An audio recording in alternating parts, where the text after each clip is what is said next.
আর মাসিহুদ দাজ্জাল সবচেয়ে বড় মিথ্যাবাদী। দাজ্জাল মানে মহা প্রতারক, যে আপনাকে এমনভাবে প্রতারিত করতে পারে যার খবর হদিস আপনি পাবেন। আমরা আস্তে আস্তে আসতেছি দাজ্জাল এবং তার সাথে বর্তমান সভ্যতার কি সম্পর্ক এবং সামনে কিভাবে সে বিশ্বটাকে শাসন করতে পারে, এবং এর সাথে বর্তমান জেরুজালেম ইস্যুটা খুব গভীরভাবে সম্পৃক্ত আছে। মনোযোগ একটু ধরে রাখতে হবে। দাজ্জাল কে? এটা ফেরেশতা নাকি জিন না মানুষ? কি এটাও একটা প্রশ্নের বিষয়। কিভাবে? দেখুন, আল্লাহর নবী সাল্লাল্লাহু আলাইহি ওয়াসাল্লাম বলছেন নূহ আলাইহিস সালামের সময়ও নূহ আলাইহিস সালাম তার কওমকে দাজ্জাল সম্পর্কে সতর্ক করেছেন। তার মানে পৃথিবীর সূচনা থেকে সে পৃথিবীতে ছিল এবং সে বের হবে শেষ জামানায়, এবং বের হয়ে সে তার অনুসারীদেরকে নিয়ে বিশ্বটাকে শাসন করবে। তার মানে অনেক লম্বা একটা হায়াত সে পেয়েছে। কোন জাতি এত লম্বা হায়াত পায় বলেন তো? কোন জাতি?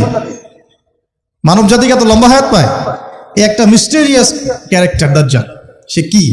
তারপরে দেখুন, নবী সাল্লাল্লাহু আলাইহি ওয়াসাল্লাম একটা হাদিসের মধ্যে বলেছেন যে তাকে ওই তামিম দারির ওই দ্বীপে বন্দী করে রাখা হয়েছে। আপনারা হাদিসটা জানেন? অনেকে জানেন। দ্বীপে বন্দী থাকা অবস্থায় তাকে সাহাবীরা দেখেছেন অনেক বিশাল আকৃতিতে, ঠিক আছে? এবং সাহাবীদেরকে সে প্রশ্ন করছিল, তামিম দারিকে প্রশ্ন করছিল যে বাইসানের খেজুর বাগানে খেজুর কি ধরে? বলে হ্যাঁ ধরে। সে বলছে অচিরেই আর ধরবে না। তারপরে বলছে তাবারিয়া হ্রদে কি পানি আছে? সাহাবীরা বলছেন আছে। বলছে অচিরেই পানি থাকবে না। তোমাদের ওই উম্মি নবীর কি খবর? তখন সাহাবীরা বলছেন যে তিনি মক্কা থেকে মদিনায় হিজরত করে এসেছেন, বদরের যুদ্ধ হয়েছে, বালতির মতো তার অবস্থা, একবার এদিকে পাল্লা ভারী হয় একবার এদিকে পাল্লা ভারী হয়। মানে বদরে জিতেছেন, উহুদে বিপর্যস্ত হয়েছেন। তখন এই ব্যক্তি বলছে যে তোমাদের জন্য উত্তম হবে ওই ব্যক্তির অনুসরণ করা।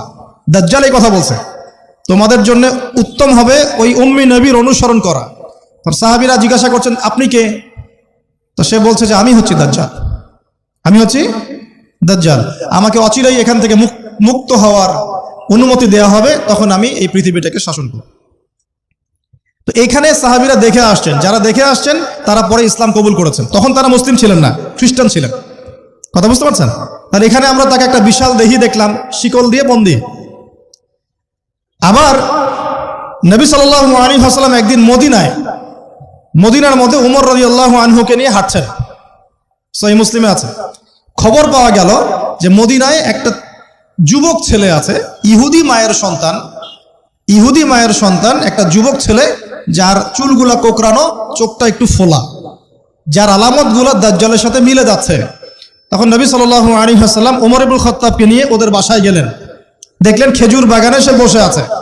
মনোযোগ দিন। এবার নবীজি গিয়ে বললেন যে তুমি কি দেখো? সেই ছেলেটা বলছে আমি আরশ দেখি। আরশ বোঝেন? সিংহাসন। কোথায় তোমার আরশ? সেই ছেলে বলছে পানির উপরে। কোথায়? পানির উপরে। নবীজি বলছেন তুমি তো তাহলে শয়তানকে দেখো। নবীজি বলছেন তুমি কি বিশ্বাস করো যে আমি শেষ নবী? সেই ছেলে বলছে আপনি কি বিশ্বাস করেন যে আমি নবী? কি বুঝতে পারছেন কথা আমার? নবীজি বলছেন তুমি কি বিশ্বাস করো যে আমি শেষ নবী? সেই ছেলে বলছে আপনি কি বিশ্বাস করেন যে আমি নবী? ওমর রাদিয়াল্লাহু আনহু তরোয়ালের খাপ খোলা সারা।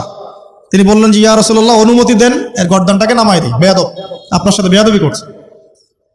তখন নবী সাল্লাল্লাহু আলাইহি ওয়াসাল্লাম বললেন দাআহু ইয়া ওমর, তাকে ছেড়ে দাও। যদি সে সত্যিকার অর্থেই দাজ্জাল হয়ে থাকে, তুমি ওমর তাকে হত্যা করতে পারবে না।